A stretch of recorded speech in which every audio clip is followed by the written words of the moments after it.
और हमारा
तक न्यूज़ में आपका स्वागत है। मेरा नाम मोहम्मद ज़ैफ़ है। इस वक्त मैं लखनऊ के घेला में मौजूद हूं, जहां पर किसान जो है वो धरना दे रहे हैं और किस मुद्दे पर ये धरना दे रहे हैं लोगों से हम खुद बात करेंगे। लेकिन जो मुझे जानकारी मिली है, ये एलडीए से नाराज़ लोग जो हैं यहाँ पर बैठे हुए हैं। और अगर बात किया जाए तो यहाँ से जो है दो मंत्री हैं लखनऊ के अंदर से, यानी एक तो राजनाथ हैं, जिनके बारे में आपको बताने की ज़रूरत नहीं है, अच्छे से बेहतर समझ सकते हैं कि रक्षा मंत्री हैं।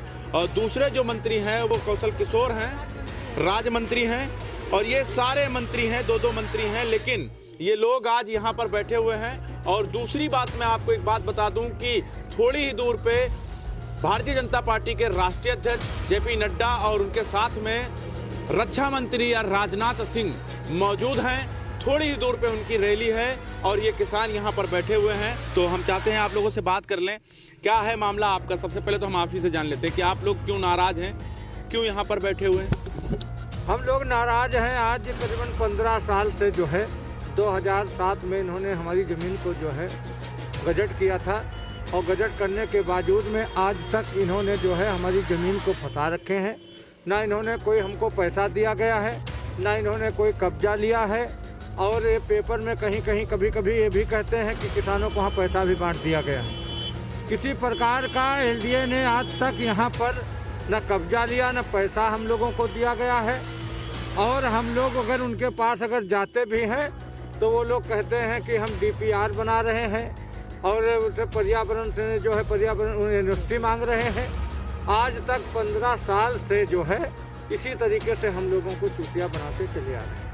हम लोगों ने आईटीआई करके इनसे सारे सवाल पूछे, वो सवाल भी हमारे पास हैं। और माननीय मुख्यमंत्री जी तक भी हम लोग खबर दिए, वहाँ तक भी हमारी लोगों की खबर गई है, लेकिन आज तक कोई हम लोगों से पूछने नहीं आया। डीएम साहब यहाँ के बीसी भी रहे और उसके बावजूद में जो है मान लीजिए डीएम भी थे। जो जिलाधिकारी यहाँ अभी आपसे मुलाकात करने आए नहीं आए, जो ये ठंड है, ओले पड़ रहे हैं, आप लोग यहाँ बैठे हुए, कोई मिलने नहीं आया आपका। आज चौथा दिन है और चौथा दिन में जो है करीबन जो है 2 दिन पहले माननीय वहाँ के जो है तहसीलदार जी आए थे अर्जन से। वो कह रहे थे कि आप कोई कागज़ वागज हमको दे दीजिए। तो हम लोगों ने कागज़ जो पहले के जो हम लोगों ने आईटीआई लगा करके जो हम लोगों ने निकाल करके जो रखे हमारे लोगों के पास, वो उनको दिया कि देखने के लिए जाइए बीसी साहब को दिखा दीजिए जाके। और वो जब हम उनको दे दिया तो कुछ देर के बाद ये आए वहाँ से चौकी से, तो आकर के उन्होंने बोले कि आपने जब ज्ञापन दे दिया है तो यहाँ धरने का कौन काम। तो हमने कहा साहब हम ज्ञापन देवे नहीं किया, हमने हमसे जो मांगा गया था वो हमने दे। आप लोगों को टहलाने की कोशिश की जा रही थी। उन्होंने कहा कागज दे दीजिए, आपने कागज दे दिया और चौकी में जाके उन्होंने कह दिया जब ज्ञापन दे दिया तो यहाँ क्यों बैठे, यहाँ क्यों बैठे हुए हैं। तो हम लोगों ने यही कहा कि देखिए ऐसा है कि फिर कहने लगे कि ऐसा है, वो आप डीसी साहब से मिल लीजिए। तो वो आपको जो है कौन सचिव जी हैं गृह प्रमुख से हम आपको मिलवा देंगे, 5 लोग के लिए उनसे बात कर लीजिए। तो उसके बाद जब हम लोगों ने 20 लोगों का 15 लोगों का जो है दिया लिख करके, और लिखने के बाद में उन्होंने कहा इसको जो है हम मिलवा देंगे कल, लेकिन ये धरना हटा दीजिए। तो बताइए हम धरना अगर हटा देते हैं और चले जाते हैं और काल अगर हमारी बात नहीं मानी जाती है तो वही लोग हमको डंडन से यहाँ पीटे लगेंगे, कहीं तो आचार संहिता लग गया। तो हम लोगों ने यही निर्णय लिया है कि ना तो हम बीसी साहब से मिलने जाएंगे और ना हम किसी के पास अब जाएंगे। हमारा धरना अनिश्चित काल धरना धर दिया है और जब तक हमारी ज़मीन मुक्त नहीं की जाएगी तब तक हम लोग जो है यहीं बैठे रहेंगे। और अगर हमारी लोगों की बात अगर और इससे आगे नहीं मानी गई तो हम लोग सारे यहाँ 20,000 वोट है, वोट का बहिष्कार भी कर देंगे। क्योंकि हम लोगों ने किसानों ने निर्णय लिया है कि अब तक हमका लोगों को जो शोषण किया गया है 15 सालों में, आज तक हमको कोई भी लाभ आज तक नहीं मिला है। अब हम लोग भी वोट का भी बहिष्कार कर देंगे कि मान लीजिए जब हमको कोई चीज़ का योजना भी नहीं मिली या हमारी ज़मीन नहीं छूटी। तो मैं दूसरे से बात करूं उससे पहले एक बात बताना बहुत ही ज़रूरी समझता हूं। जहां पर मैं ये मौजूद हूं, जहां पर मैं बैठा हुआ हूं, ये लखनऊ का बीच समझ लीजिए, बीचों बीच में हूं। किस तरीके से मैं समझाने की कोशिश करूंगा। अगर थोड़ा आगे बढ़ेंगे तो बीकेटी पड़ जाता है और बीकेटी की अगर उन्नति की बात किया जाए तो बहुत आगे है। और अगर हम आपको दूसरी ओर लेके जाएंगे तो दुबग्गा पड़ता है। दुबग्गे की आबादी की बात किया जाए तो वहाँ पर एक एक कदम पर जो है घर बन चुके हैं। अगर मैं तीसरी तरफ लेके जाऊंगा आपको तो जानकीपुरम पड़ता है। जानकीपुरम में वीवीआईपी के लोग रहते हैं। और अगर हम आपको चौथी तरफ लेके जाएंगे तो हजरतगंज पड़ता है। यानी ये बीचों बीच में आखिर यहाँ का विकास क्यों नहीं हुआ, अभी भी यहाँ के लोग इस तरीके से क्यों मार खा रहे हैं, यहाँ के लोग क्यों इतना पीछे हैं। दूसरे से हम ये बात जान लेते हैं। आबादी की बात किया जाए तो इर्द गिर्द तो बस चुका है, लोग बस गए हैं, लेकिन ये घेला में अभी तक कोई नज़र नहीं आ रहा है, ना कोई डेवलप दिख रहा है। हम अल्लू नगर दिगुरिया प्रधान अवधेश यादव आपको बताना चाहेंगे कि जो सरकारें आई वो हमारे लोगों के साथ इतना छलावा कर दिया, हमारे किसान ठग गए। हमारे यहाँ स्कीम लागू कर दी गई कि आपका गजट हो गया है। गजट करने के बाद ना किसानों से कोई वार्ता हुई आज तक, ना ही किसी जो है मुआवजे की बात हुई, सिर्फ पेपरबाजी होती है। और हमारे लोगों को इतनी तो मतलब समस्या है कि पहले तो बैंक लोन दे देता था, अब हमारे यहाँ जो खतौनी पे जो कुछ मतलब चढ़ नहीं सकता, तो रजिस्ट्रियाँ रोक दी गई हैं, इसलिए बैंक भी हम लोगों से कह देता है अपना काम करिए, लोन नहीं मिलता। सारी समस्याएं हमारे क्षेत्र में हैं, यहाँ सुनने वाला कोई नहीं है। सांसद जी के पास हम लोग कई बार गए, कई बार हमने धरने बुलवाया उनको, विधायक जी से बताया समस्या अपनी, जो हमारे यहाँ क्षेत्र के विधायक हैं अविनाश त्रिवेदी जी, उनको भी हमने कई बार समस्या से अवगत कराया, लेकिन यहाँ की मतलब कुछ सुनने वाला कोई नहीं है। और यहाँ लोग जो है अपनी भुखमरी से और अपनी समस्याओं से जूझ रहे हैं, जिनका कोई कुछ दिन पहले हम आए थे यहाँ पर, कुछ महिलाएं हैं, कुछ परिवार के लोग या कह रहे थे कि पैसा ना होने की वजह से हमारी लड़कियों की शादी नहीं हो पा रही, हमारी बहनों की शादी नहीं हो पा रही। इस तरीके से लोगों ने हमारे कैमरे पर ये बात व्यक्त की थी, हमने ये चीज़ प्रसारण भी किया था। नहीं, यही समस्या मेन कारण है। यहाँ पे लोग सिर्फ खेती करते हैं और उसके अलावा एक और चीज़ है जो रिक्वायरमेंट में, जो हमारे घर जैसे भाई हमारे 4 थे, बंटवारा हुआ, शादी हुई किसी की तो अलग बनाया, तो एलडीए वाले आके हमारा मकान गिरा देंगे और हमारा मकान बगैर सूचना गिराया जा रहा है। और ना ही हमसे मुआवजे की बात की जा रही है, ना ही जो है हमसे किसी समझौते की बात की जा रही है, ना हमारी ज़मीन छोड़ी जा रही है। तो मुआवजा आप लोगों को नहीं मिला और कितना मांग रहे हैं जो नहीं दे रहे हैं? हम लोग मांग क्या कर रहे हैं, हम लोग तब ज़मीन ही देना नहीं चाहते। पहले तो एलडीए के अधिकारी आए, हमसे वार्ता करें किसानों के बीच बैठ के कि हम लोग क्या चाहते हैं, हमारी समस्याओं का निदान होगा, तब हम मुआवजे की बात करेंगे या कुछ आगे सोचेंगे इसके बारे में। अभी आप लोगों ने कुछ सोचा नहीं है? तो मुआवजा, फिर भी मुआवजे के बारे में अगर बात किया जाए तो कुछ तो सोचा होगा कितना मिलना चाहिए सरकार यानी एलडीए? देखिए 15 वर्षों से फंसा रखे हैं। पर्यावरण मंजूरी का आवेदन इनका सन 2012 फरवरी में खारिज हो चुका है।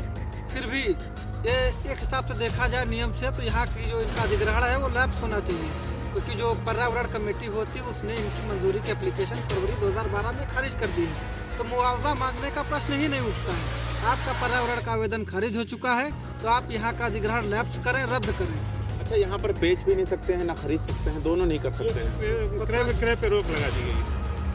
ये की बात की जाए तो सब पे कि सिर्फ अल्लू नगर डिगुरिया के कुछ नंबर जो छूटे हैं पहले से, उनको छोड़ के सारी रजिस्ट्री बंद। और इससे हमारे किसानों को बहुत समस्या होती। कोई अगर एक आध बिस्वा बेच के अपना काम निपटाना चाह रहा था, शादी बारात या किसी अपने बच्चों को पढ़ाना चाह रहा है या मतलब अपने बुजुर्गों का इलाज करना चाहता है, तो ये सब बंद है। हमारे यहाँ कुछ ऐसा नहीं हो सकता। कोई मर रहा है तो मरने दिया जाएगा, क्योंकि पैसा ना होने के कारण ना हमारी कोई समस्या सुनने वाला है, ना हम लोग अपनी समस्याओं का निदान कर पा रहे हैं। अच्छा, अगर बात किया जाए तो मौजूदा जो डीएम हैं और मंत्री हैं जो आपके यहाँ के क्षेत्रीय मंत्री हैं कौशल किशोर जी, इनके प्रतिनिधि या ये लोग कभी आपके बीच में आए? तो इनसे हम लोगों ने कई बार मिलके इनके घर पे गए, एक बार हमारे पास बुलाए भी, यहाँ आए भी, लेकिन इन्होंने हमारे लोगों के साथ, किसानों के साथ कोई नहीं किया है। जो झूठा आश्वासन दिया गया है और उसके बावजूद में आज तक जहाँ हम लोग कल बैठे थे आज भी बैठे हैं। और आज जो है 15 साल की लड़की हमारी 30 साल की हो रही है, हम अपनी ज़मीन नहीं बेच पा रहे हैं और ना कहीं से लोन ले पा रहे हैं। किसी प्रकार का हमारे लोगों के साथ खाली जो है शोषण करते चले आ रहे हैं। हम जहाँ कहाँ पड़े हैं, बस हम लोगों ने यही निर्णय लिया है कि हम लोग एलडीए को अपनी ज़मीन अब नहीं देंगे। अच्छा, ये बात किया जाए तो नगर निगम में अभी आ गया कि नहीं आपका? ये आ गया है नगर निगम में। तो अब नगर निगम में अगर आ गया है तो अब तो आपकी जल्दबाजी, मतलब जल्द कर देना चाहिए सरकार को, एलडीए को, मतलब नगर निगम जो आ गया है, नगर निगम से 15 साल पहले आज तक हम लोगों को झूठा आश्वासन मिल रहा है। इसके लिए भी सरकार को सोचना चाहिए कि एक बहुत बड़ा तबका परेशान है। अल्लू नगर डिगोरिया में 6 गांव आते हैं, 6 मजरे हैं, और घैला में 3 हैं, और यहाँ कम से कम अल्लू नगर डिगोरिया का आबादी 10,000 है और घैला की 10,000 है। यहाँ बड़े बड़े लोग जो सहारा बना हुआ है, इधर शालीमार बना हुआ है, हमारे लोग मजबूर हैं, माताएं बहनें मजबूर हैं, वहाँ काम करती हैं, रसोई में जाके चौका बर्तन करती हैं, मजदूरी करती हैं, अपना इलाज नहीं करवा पा रही हैं। सरकार जो है अपने कानों में जो है तेल डाल के चुपचाप बैठी हुई है। लखनऊ शहर के बीचों बीच में ये माहौल और इस तरीके का जो है दुख बताना कहीं ना कहीं एक सवालिया निशान है, ये है कि नहीं है? अब दुख तो केवल जो है आपके जो है चैनल के माध्यम से हम लोग ये बता न पाएंगे कि जो है तमाम हमारी माताएं बहनें ख़त्म हो गई, जहाँ उनकी हम लोग इलाज कर पाए, हमारे पिताजी ख़त्म हो गए, हम अपनी लड़कियों की शादी नहीं कर पा रहे हैं, ना हमको लोन मिल रहा है और ना तो सरकार इधर आज तक देखी है कि कहाँ किसान है कहाँ नहीं है। आज हम का लोगन आज 4 दिन हो गए हैं यहाँ बैठे हुए ठंडक में, रातों दिन बैठे हुए हैं यहाँ पे। ऐसा नहीं है कि हम खाली रात में भी यहीं पहुँचते हैं, लेकिन अनिश्चित काल धरना हमारा है और जब तक हमारी यहाँ मांगे पूरी नहीं हो जाती हैं तब तक हम लोग जो है मान लीजिए यहाँ से हटेंगे नहीं। अगर कोई हमको लोगों को अगर सताता है, हमको लोगों ज़बरदस्ती कोई भगाता है तो मान लीजिए हम लोगों को केवल भगाए नहीं, तुरंत हम लोगों को यहाँ फांसी चढ़ा दे, वो हमको ठीक है। लेकिन हमको लोगों को कोई सताए, हम लोग ना तो किसी को गाली दे रहे हैं, ना कुछ कर रहे हैं, ना रोड जाम कर रहे हैं। हम लोग बैठ करके शांतिपूर्वक अपना धरना दे रहे हैं और बस अपनी मांग यही कर रहे हैं कि एलडीए को हम अपनी ज़मीन नहीं देंगे। हम लोग जब भी धरना प्रदर्शन करते हैं तो यहाँ आला अधिकारी आके हमसे ज्ञापन ले लेते हैं और झूठी आश्वासन दे देते हैं कि आप लोग धरना हटा लो, हम इस पर कार्रवाई करेंगे। 1 महीने में 15 साल हो गया और कोई कार्रवाई नहीं। और जिसकी सरकार आती है हम लोग उसके पास जाते हैं, वो भी झूठा आश्वासन देते हैं कि अब की बार हमारी सरकार बनेगी तो हम एलडीए से इसको मुक्त करवा देंगे, अब की बार हमारी सरकार बनेगी तो हम इस पर अच्छा मुआवजा दिलवा देंगे। इसलिए ये दुख का रोना है, किसान यहाँ जाग गया है। अब अनिश्चित काल धरना होगा, अगर ये नहीं होगा तो चक्का जाम धरना। देखिए बिटिया है, ये भी कुछ कहना चाह रही हैं, क्या बोलना चाह रही बेटा? मेरे पापा फीस नहीं जमा कर पा रहे हैं, मेरी पढ़ाई रुकी हुई है, इसीलिए मैं यही कहना चाहती हूँ कि हम लोग एलडीए को ज़मीन नहीं देंगे। ये देखिए, ये पुकार है, एक छोटी सी बच्ची है जो बात अपनी हमारे माध्यम से आप तक पहुंचाना चाहती है। इसका साफ कहना है कि हमारे घर में बहुत सारी परेशानियां हैं, सबसे बड़ी परेशानी जो है वो फीस को लेकर है, और दूसरी जो परेशानी है, बेटी जवान हो जाती है, हर बाप चाहता है कि उसकी डोली हमारे घर से उठ के दूसरे घर में जाए, लेकिन अगर वो डोली घर में ही रह जाए, वो बेटी जो है जिसे बाप सोचता है कि किस तरीके से हम अपने घर से विदा करें, अगर उसको विदा करने के लिए पैसे नहीं होंगे, जबकि कल्चर इस वक्त इस तरीके से सर पर चढ़ के बोल रहा है कि शादी करने वाले को गाड़ी चाहिए, बंगला चाहिए, हर एक वो सामान चाहिए जो उसे वो इस्तेमाल कर सके, उस माहौल में लखनऊ के बीचों बीच में ये गांव छूट जाना कहीं ना कहीं बहुत बड़ा सवाल है।